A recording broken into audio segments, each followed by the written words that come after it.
Você já saiu com uma garota que parecia nota 10 no perfil do aplicativo de namoro, só pra dar de cara com uma baleia na vida real? Caramba, não? Bem, eu já. E deixa eu te contar, é tão decepcionante quanto quando uma montadora mostra um conceito de carro super bonito, mas um ano depois, sai isso aqui. Qual é, cara?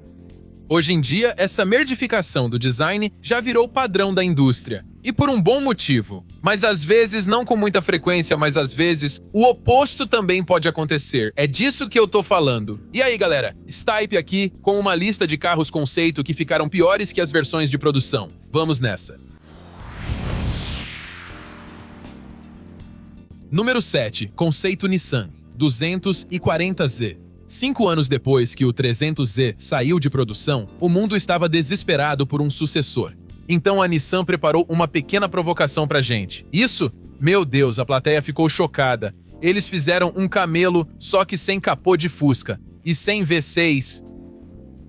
Sim, pessoal, essa foi a primeira ideia do que o 350Z acabaria se tornando. E fico aliviado em dizer que, tirando a cor, nada mais foi mantido. Olha essa frente. De novo, era pra lembrar o original dos anos 70, mas sei lá, cara, parece mais aquele microcarro Suzuki Cappuccino do que o Z original.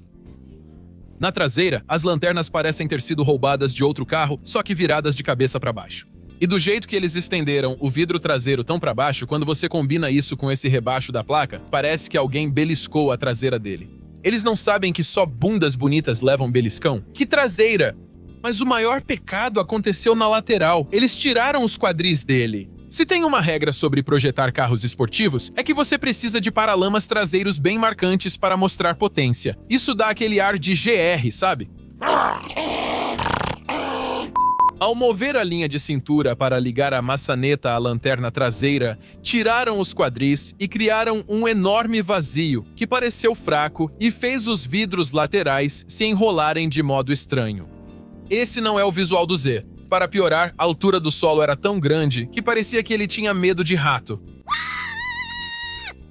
Número 6. Acura Advanced Sedan Concept. Por muito tempo, a Acura, marca de luxo da Honda nos Estados Unidos, só colocava sua marca nos mesmos carros vendidos pela Honda no Japão e Europa. E o que exatamente há de luxuoso nisso? Então, quando ouvi o vice-presidente sênior deles fazer um longo discurso sobre o compromisso com o luxo, com superfícies profundamente esculpidas, especificamente para os Estados Unidos, eu pensei, que bom. Mas depois que vi o resultado, pensei, meu Deus, por que está de cabeça para baixo? Isso foi por causa de uma aposta? E o designer dessa estratégia ainda trabalha lá? Eles chamam isso de conceito de sedã avançado, o que é uma escolha ruim de palavras para um carro que parece ter alguns cromossomos a menos. De que outra forma descrever esses faróis deslocados? Ou a dianteira indecisa entre afilada e larga, ficando no meio termo? Ou os vidros laterais, que visualmente se estendem além da linha do teto? Pinte essa área de prata, por favor. Vai deixá-lo mais robusto. E outra coisa, por favor, vire isso ao contrário. O motor está aqui, então precisa de uma saída de ar quente, não de uma entrada de ar frio para... O que exatamente? O porta-malas, esse Acura ASC, era para mostrar como seria o próximo TL, e eu fico feliz que a profecia deles errou feio. Sim, há algumas formas e superfícies que lembram o conceito, como essa grade ridícula e essas entradas de ar, mas, no geral, isso aqui parece muito mais discreto e, sim, melhor. Não é ótimo, mas é melhor que aquele desastre de conceito de cabeça pra baixo. Tipo, nem fica tão bom quanto sua irmã de cabeça pra baixo. Sabe do que estou falando? Número 5. Mercedes Vision SLA. Animados pela recepção positiva do conceito Vision SLR, que francamente eu acho horrível, os designers da Mercedes decidiram levar ainda mais longe o truque do nariz de F1 com o que seria o próximo SLK. E, meu Deus, o que diabos é isso? Vou tacar fogo nisso antes que ele saia daqui! Sério, parece algum experimento alemão pervertido, só juntando partes do corpo que claramente não pertencem umas às outras. O capô é tão baixo que as torres dos amortecedores literalmente ficam pra fora. A asa de F1 é tão larga que sai pelas laterais. E aqueles são os piscas, aliás, o que significa que aqueles furinhos nas asas são... Faróis? Como eu disse, é meio pervertido. E o que realmente me incomoda é que eles estavam tão perto de fazer algo legal, mas erraram. Vou te mostrar o que quero dizer. Primeiro, vamos fechar os faróis e a grade do capô. Entendeu onde eu quero chegar com isso? Agora a gente adiciona algumas luzes e pronto. Eu admito, não é uma pininfarina. Na verdade, parece mais uma baleia beluga. Mas mesmo assim, é muito melhor do que o que a Mercedes fez. E eu levei o quê? Só 13 segundos? Depois, ajustaria as proporções, retrovisores grandes e tal, mas esse não é um vídeo do Sketch Monkey. Vou te mostrar a versão de produção do SLK bem mais bonita. E em vez disso, vou consertar outra coisa, o SLR, que poderia ser melhor. É super simples. Você pega a edição Sterling Moss e coloca um teto nela. É isso. E fica muito melhor assim. Assim está melhor. Obrigado. Número 4, Renault Zoe. Eu sei que carros elétricos deveriam ser odiados, mas não consigo ficar bravo com o Zoe da Renault. Ele é muito fofo. Fofo. Às vezes você diz, fofo, carrinho fofo, e ele ainda tem aquelas covinhas nas bochechas quando sorri. Que coisa mais fofa, né? Agora você deve imaginar que o carro conceito dele era ainda mais exageradamente encantador, mas deixa eu te mostrar. Sim, esse era o Zoe original. E tudo o que posso dizer é, de quem foi a ideia de dar esse nome? Quem olhou pra isso e pensou, sabe aquela garota loira fofa do RH? Ei, vamos dar o nome dela pra isso. Uhul, tô tão feliz. Olha essa cara, parece que não dormiu há 4 dias e agora tá literalmente alucinando por causa disso. O sorriso, que sorriso. Esse aqui? Isso é tão expressivo quanto o robô do Daft Punk. O perfil lateral seria bom, não fosse a linha da janela subindo pelo teto. Escutem, designers de carros, a menos que vocês estejam trabalhando com uma cabine bem arredondada e extremamente baixa, como na Alfa 33 Stradale, não façam a linha da janela subir pelo teto. Fica uma merda, é uma merda. No entanto, vou dar um crédito para esse Zoe e dizer que a traseira até que parece interessante, mesmo que essa traseira também pareça um robô do Daft Punk. O outro, felizmente, a Renault levou 6 anos para transformar isso em um carro de produção, e nesse tempo, os designers se acertaram e nos deram um Zoe realmente digno do nome de uma garota fofa. Que legal! Número 3, Ford Mustang 1. No início dos anos 60, a Ford percebeu que havia uma grande lacuna no mercado entre o kart e o Chevy Corvette, e eles decidiram que seriam os primeiros a resolver isso. Eles resolveram isso com o Mustang, mas não era como tinham imaginado inicialmente. Inicialmente, o Mustang deveria ser um roadster de motor central, 4 cilindros e... ele não era muito bonito. O que diabos é isso aí? É claro, é meio difícil julgar designs antigos sem o contexto. As pessoas podem pensar, Stipe, é assim que os carros do começo dos anos 60 eram. Não, não eram. Olhe para o Corvette. Ele é tão bem arredondado e ornamentado com detalhes cromados. É lindo. É lindo, e o mesmo vale para o Porsche 718 RSK, só para o caso de você querer me acusar de não escolher outro carro com motor central para comparar. Toma essa, internet. Enquanto isso, este Mustang é basicamente um disco voador quadrado com teto aberto e traseira de Corvette como frente.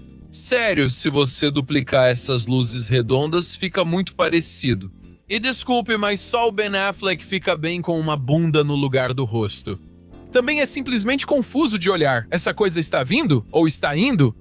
Aquelas enormes entradas de ar laterais são horríveis. Por que não incliná-las para acompanhar o Santo Antônio? Ou melhor ainda, conecte elas à linha de destaque abaixo, sabe como fizeram com o Mustang de produção real. Bem, felizmente o Mustang acabou não ficando nada parecido com aquilo, e aí veio o GT40, um Ford com motor central, feito do jeito certo. Você está absolutamente certo. Número 2, Saturn Sky 2002. Ok, não tem outra maneira de dizer isso, então eu vou simplesmente falar. Ele tem aquele maldito bigode do Hitler. E agora, tirando isso da frente, será que o conceito do Saturn Sky 2002 é realmente tão ruim assim? Não é exatamente feio, mas é algo muito pior. Entediante. Quem fez isso? Um tal de Dave Smith? Tá explicado. Nome comum, carro comum. Falando sério, já vi designs mais criativos feitos naquele jogo, o Automation. E qual é a obsessão do Dave com o formato da lâmina? Faróis, entradas de ar e detalhes laterais? Já consigo imaginar o Dave brincando com a ferramenta de retângulo no aplicativo de design de carros dele, e de repente ele apaga um dos cantos e fica tipo, Sinceramente, me surpreende que o Dave não tenha usado isso nas lanternas traseiras também. O único destaque aqui é que o Sky é assimétrico. O lado do motorista tem uma porta suicida extra na traseira, como no Mazda RX-8, mas é só isso mesmo. Enquanto isso, lá na divisão europeia, da Opel Vauxhall da GM, havia pessoas que também estavam pensando em projetar um roadster esportivo. E vou te dizer, o design deles deixa o Saturn no chinelo. Acho que o chefe da GM viu ambos os projetos, usou o do Dave Strong como papel higiênico e disse à Opel que poderiam realizar o deles, desde que houvesse uma versão para a Saturn. E pronto. Tenho que dizer, esse é um carro muito bonito. Hora das menções honrosas. Você já conhece o processo. Consegue adivinhar que carros esses conceitos feios viraram? Sim? Não? Me avisem aí nos comentários. Mas antes, chegou a hora do grande momento. Em primeiro lugar, o Nissan GT-R 2001. As rodas são até legais. Quanto ao resto, é como se alguém pedisse para um paciente com Alzheimer desenhar o GT-R de memória. Simplesmente parece errado. Bem, talvez não esteja errado, mas depois de mais de 20 anos vendo o formato certo do GT-R, ver ele assim, inacabado e meio bobo, me dá uma forte sensação de estranheza, tipo Vale da Estranheza. Sabe, tipo ver o The Rock em O Retorno da Múmia. Não é exatamente ele. E é a mesma coisa com esse carro. Como Sam, Nico e Ren não puderam vir, farei a análise sozinho para vocês. Começando pela frente, que parece fina e fraca devido aos faróis estreitos e ao nariz que não se alarga ao descer. Falta à frente aquele visual imponente e de peso pesado a que estamos acostumados. A traseira carece de largura e, mais importante, a linha do teto também. O GT-R de produção tem caixas de roda muito mais fortes e também um estilo meio shop top. Dá pra ver claramente onde eles figurativamente cortaram o teto e abaixaram ele. Por fim, você acha que essa área parece estranha porque não tem aerofólio? Não, é porque o teto está muito alto, deixando os quadris muito baixos. Fica desproporcional. Agora veja a versão de fábrica. Cintura mais baixa e quadris mais altos. É isso. Foi isso que fez toda a diferença. Os quadris, cara, os quadris, eles podem salvar ou acabar com o design de um carro. Ah, também falta o grafismo em S forte na lateral. Enfim, é tudo o que tenho a dizer sobre esse assunto. Vai assistir outra coisa agora e eu te vejo no próximo vídeo. Corta!